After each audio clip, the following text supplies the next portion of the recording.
saying, On this manner shall ye speak unto Esau when ye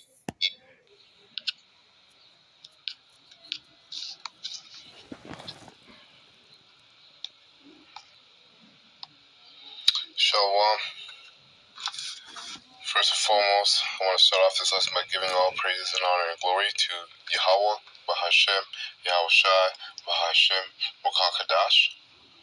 Double honor to the apostles, elders, great millstone, who rule well, and have taught us this word in truth and sincerity. Alright, peace and mercy to the hopeful elect out there that are pushing this word, and the sincere one-third that may listen. This is another edition of Wisdom in Transit. Alright, and today's word I want to go into is inheritance. Okay, I want to go into inheritance, and that's based upon a certain precept here. Right. So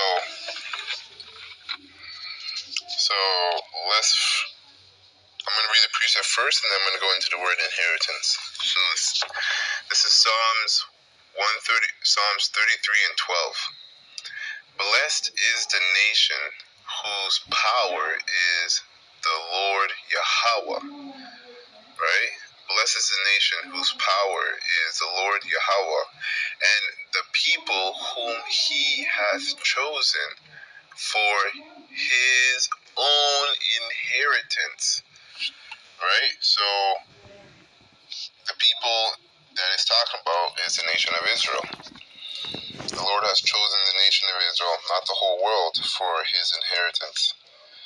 Right? So going into that word inheritance, it says possession, property, inheritance, heritage, property, portion, share, inheritance, portion.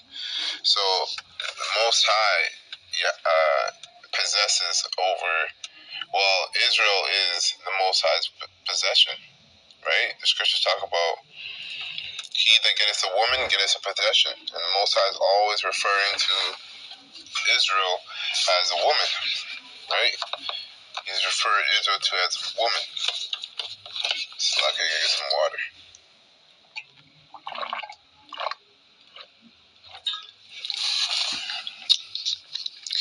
Right? So that's what it says here in the blue letter, right? Portion, inheritance. Let me get that precept.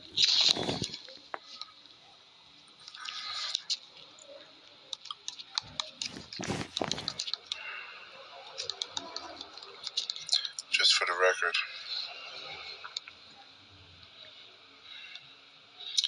Right, Jeremiah 6 and 2, it says, I have likened the daughter of Zion to a comely and delicate woman.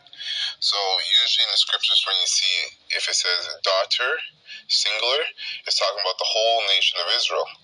But if you see daughters, then it's talking about the women of the nation of Israel. Okay? So, there you go. So now, we've read that. Let's go into the word inheritance here in etymology. So we gotta look up our words. Inheritance, right? It says, fact of late 14th century, inheritance. Probably butchered that enunciation, but that's okay. Fact of receiving by hereditary succession, that which is or may be inherited, right? Now, when you go down to Old French, it says, make heir, appoint as an heir, right? The act of inheriting. So that makes sense because the word inherent is composed of the word heir in there as well. So, it says, appoint as an heir. So, when you appoint someone as an heir, so the Most High said that in Psalms 33 and 12, blessed is the nation whose power is the Lord Yahweh, and the people whom he has chosen for his own inheritance. So if we know that's the nation of Israel, when was the nation of Israel made an heir to the Most High?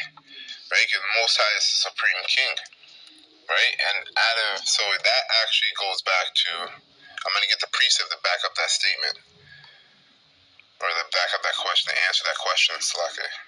So it says to make heir, right? Let's look up the word, and let's look up the word heir. An heir through the throne, right? One who inherits, or has right to inheritance in. So if the Heavenly Father is the supreme king, then the nation of Israel would be, and if the nation of Israel is his inheritance, when were they made an heir? Okay, so that's the question. Well, I got the precept to answer that question. Let's go to Genesis 32 and 24. Genesis chapter 32 and verse 24, it says, and Jacob was left alone. You know what, let me start off.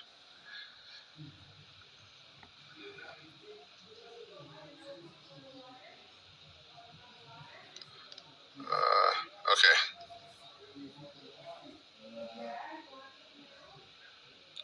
Okay, I'll start at 24. And Jacob was left alone, and there wrestled a man with him until the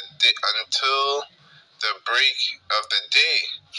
So basically, when you read up a little bit, I am going to start from the 20th verse, or 19th verse. It says, and so commanded he the second and the third, and all that followed the droves, saying, on this manner shall ye speak unto Esau when ye find him. And say ye moreover, behold, thy servant Jacob is behind us, for he said, I will appease him with the present that goeth before me, and afterward I will see his face, peradventure he will accept of me. So went the present over before him, and himself lodged at the night in the company. And he rose up that night, and took his 2 wives, and his 2 women servants, and his 11 sons, and passed over the ford Jabbok. And he took them, and sent them over the brook, and sent over that he had. And Jacob was left alone, and there wrestled a man with him until the breaking of the day. Right? And now, that man was an angel, okay? That man was an angel. Verse 25, it says, and when he saw that he prevailed not against him, he touched the hollow of his thigh, and the hollow of Jacob's thigh was out of joint, right? So his thigh was out of joint from his hips, as he wrestled with him. And he said, let me go, for the day breaketh. And he said, I will not let thee go, except thou bless me. And he said unto him, what is thy name? And he said, Jacob, which is Yaikwab, right, in the Hebrew. And he said, thy name shall be called no more Yaikwab, Jacob, but Israel, Yasharahla, for as a prince has thou power with Yahweh, has power with Yahweh and with men, and has prevailed. Right? So that's right there. Right there is where Jacob, which, when you translate the word Israel when you go into the Hebrew, the word there you'll find is Yasharahla. Right?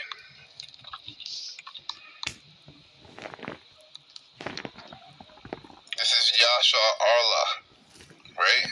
They say they mispronounce it, but it's Yasharahla, which the Yah means he, Shar means prince, Allah means power. That's why it broke it down the way he did in this verse. And he said, thy name shall be called no more Jacob, but Israel, Yasharahla. For as a prince has thou, so he, right, Jacob, Yah, right, as a prince, Shar, Hast thou power with Yahweh, right? Allah, Yasharahla. He's a prince of the power, and with men, and has prevailed. So that's when the Most High made Israel an heir. Okay? You can see that right there. Right? They were made heirs, and really it goes further back. If you really want to get into it, it really goes back to Adam. Right? Because the sons of God, when you go back into Genesis, the sons of God, the three factions of people, the sons of the wicked and the sons of men. The sons of God are Israelites coming back in the reincarnation anyways. That's why all these things were happening with them. That's why the covenant happened with them. The Most High made a covenant with them. Right? And that's why the Most High also made them heirs. Because they were already gods to begin with. You see? They were his children to begin with. Right? That's another lesson for another day. But going back to that word inheritance, right? Going back to the word heir and backing up with the scriptures, the Most High has chose the nation of Israel to be an inheritance, right, for himself, right, pursuant to Psalms 33 and 12. And with the word inheritance leading to the word heir, to appoint an heir, he did that here when Jacob, our forefather, wrestled with the angel and got his blessing.